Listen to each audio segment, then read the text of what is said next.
Grabe ka Ususero, ang ganda pala talaga dito sa Palawan, no? Ay sa Quezon.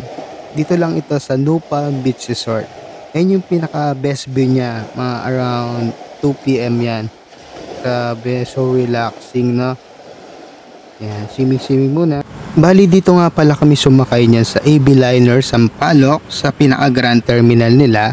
Kasi nung na-experience namin, pumunta kasi kaming Cubao niyan, pero wala pala talagang diretsong biyahe sa San Narciso kasi weekends yon, Sunday.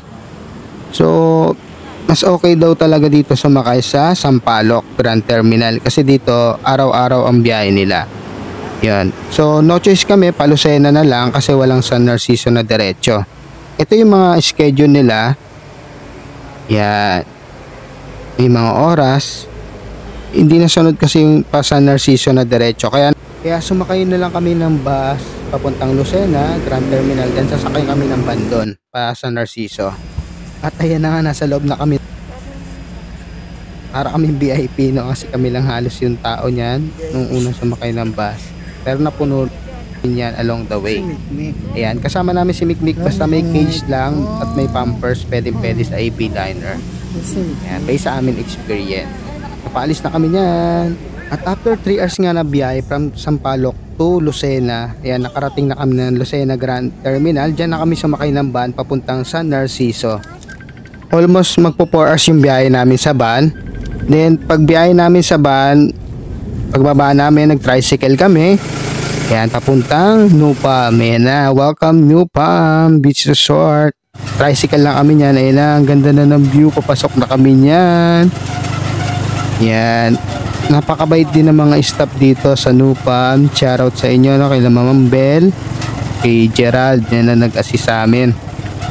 Yun na nga, pumasok na kami, no? Sa kanilang beach resort. Kubo. Lapit lang sa CR. Ayan. Ngayon yung view, ang ganda. Provincia Feel, stop Provincia Feel. Napaka peaceful place. Share muna tayo. Ang sipag nila, oh. May mga masisipag na titinda ng ice candy dito. Ice candy tsaka ano yan? Mani po. Ano? Mani po. Ah, mani. Okay. Magkano ice candy? 10 po. Mani. Gani, 10 din. Sige. Sabihan namin kayo, karating lang na nasa. Thank you. Yeah, maganda. Anong name mo, boy?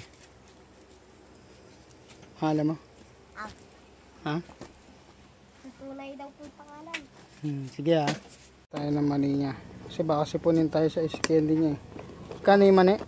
10. Ano ulit pangalan mo? Jumari po. Jomari. Ah, gantong mani. Hindi yung ano. Hindi adobong mani. Yung may balat. Wala ng balat. Ganto rin yung sa kasama mo. Ganto rin. Isa nito ha. Ah, sa kanya yung walang balat. No. Yan, pansamantala dito kami sa number 3. Yung kubo nila. Ang ganda. Pag nalinis na yung 5, lilipat kami doon. Ano, Provincia Pills. Ang ganda ng view. Yun lang yung beach nila. Yan, lakad lang. Ilang minutes lang. Ito na sila. Hello. Provincia Pills. Ang ganda ng kubo nila dito. You know, papahinga talaga. Mare-relax ang yung utak. Yan. Saan po? Grabe. Stress free talaga. Yun lang. Pahinga muna kami. Kakarating lang namin. You know, double deck. Tapos may saksakan sila dito. Ilaw. Tapos dito. Ganda, no?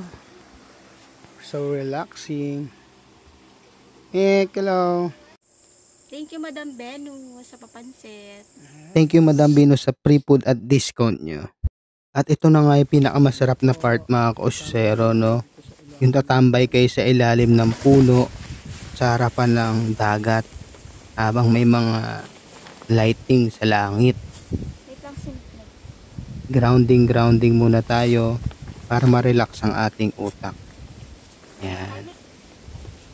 Mapasukan ng mga magagandang kaisipan galing sa langit. Yan. Para makaisip pa tayo ng mas magandang bagay na pwedeng magpaunlad sa ating mga sarili. Yan. Nakatingin tayo sa langit niyan. Kwentuhan muna ng mga magagandang bagay, no? Na na-experience natin at nakikita sa paligid. Grabe, nakaka-relax talaga yung ganitong moment. Yung wala kang iniisip na problema at magagandang bagay lang. At yung nasa harap nga natin, pinakamalaking kubo nila yan, mga kausyusero. Good for 14 packs na yan ha, kung marami kayo. 15,000 per night if I'm not mistaken. So yun lang, no, pahinga muna kami ngayong gabi. Kita-kits tomorrow mga kausyusero ha. Usyoso pa more.